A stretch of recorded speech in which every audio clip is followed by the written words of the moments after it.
December सुधा Rengali block रे पानीय जल जोगाण कार्य संपूर्ण। नाउरी नायक जुलाई मास 7 तारीख रे रेंगाली निर्वाचन मंडली सप्ते ठारे निर्माणाधीन बृहत पानीय जल जोगाण प्रकल्पर स्थितावस्था प्रकल्प अग्रगति संपर्क तदारख करने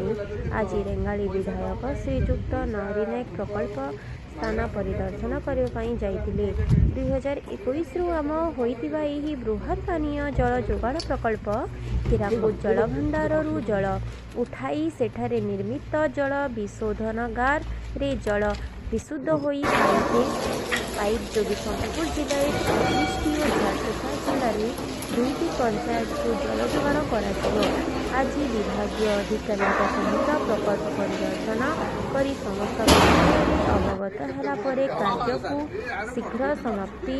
करने सह समस्त प्रसंग में गुणात्मक को विशेष ध्यान रखा गुरुत्व देवाई अनुरोध करथिले। आजिर परिवर्तन समय ग्राम्य जल जोगाण और परिमल संस्था और अध्यक्षण मंत्री सुचित कुमार महांती, सरकारी कार्यनिर्वाही मकरधर महांती, सरकारी जंत्री प्रशांत रंजन चौधरी, प्रकल्प प्रबंधक भ्रमर बर राउत समेत बीजेपी सूरज मेहर, सुधीर गुप्ता, नवीन प्रधान, उत्तम विश्वास, मानस रंजन बक्सी प्रमुख सामिल थिले। रेंगाली विधायक श्रीजुक्त नाउरी नायक प्रेस विज्ञप्त करिसेंति जे विशुद्ध पानीय जल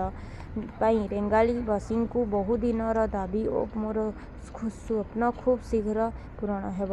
जाउछि। आसंता डिसेम्बर सुधा संपूर्ण रेंगाली ब्लॉक रे विशुद्ध पानीय जल जोगाण आरंभ होइजिबो। डिसेम्बर सुधा संपूर्ण रेंगाली ब्लॉक रे विशुद्ध पानीय जल जोगाण आरंभ होइजिबो।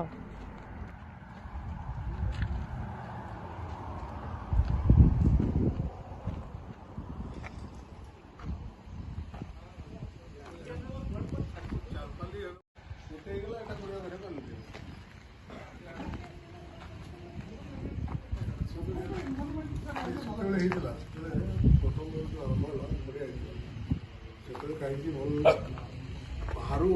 ये नथिला प्रोजेक्ट गुरुत्व दिला सब होगा मैंने लोक भी सारा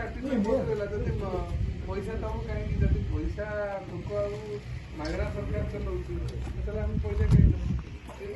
पॉलिसी बदल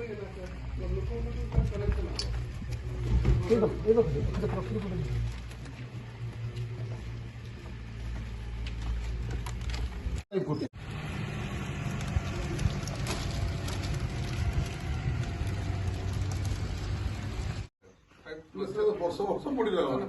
वर्ष सारे वर्षे गोटे सीजन सार छाड़ा कथा पानी जीवाटा टेस्टिंग पानी है कंप्लीट करेंगे रहीगला खाली खुला रहीगला से जो खुला जीवाशा कर कोई जगह पाइप आज छाड़ा 50 लिटर